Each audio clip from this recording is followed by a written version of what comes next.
Gilas Pilipinas, Filipino Four Nations Team is the nickname of the Philippines men's national basketball team, governed by the Samahang Basketball ng Pilipinas, SBP.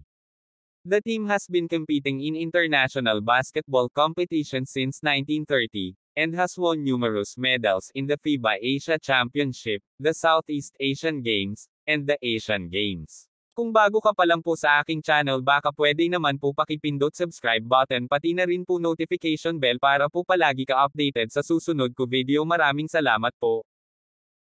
The current iteration of Gilas Pilipinas is composed of some of the best basketball players in the Philippines, including Kay Soto, Justin Brownlee, Dwight Ramos, Chris Newsome, Scottie Thompson, AJ Edo, Jamie Malonzo, Kelvin Oftana, Carl Tamayo and Junmar Fajardo. The team is coached by Tim Cone, who is one of the most successful coaches in Philippine basketball history. Gilas Pilipinas is currently ranked 35th in the world by FIBA. The same applies to FIBA Asia's latest power rankings, seeing Gilas take the number 3 spot behind Australia and Japan. FIBA Asia lauded Gilas, flying started the 2025 Asia Cup qualifiers, saying the Team Cone-led squad passed both the eye and numbers tests, ika-5 ng Marso taong 2024. The team's highest ever ranking was 29th, which it achieved in 2014. Gilas Pilipinas recently competed in the 2024 FIBA Olympic qualifying tournament, where they finished in 4th place. The team lost to Brazil in the semifinals, and to Georgia in the 3rd place game. Upcoming games. Gilas Pilipinas is not currently scheduled to play any games.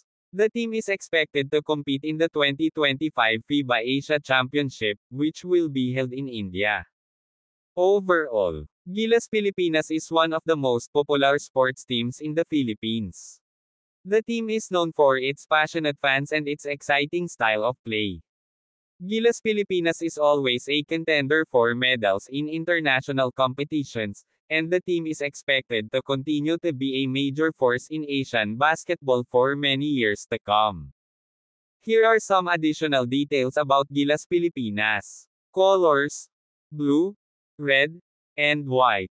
Mascot: Harpy Eagle. Home arena: Araneta Coliseum, Quezon City, Philippines. I hope this information is helpful. Please let me know if you have any other question or comment. Huwag mo kalimutan mag-like and subscribe sa aking channel. Maraming salamat po.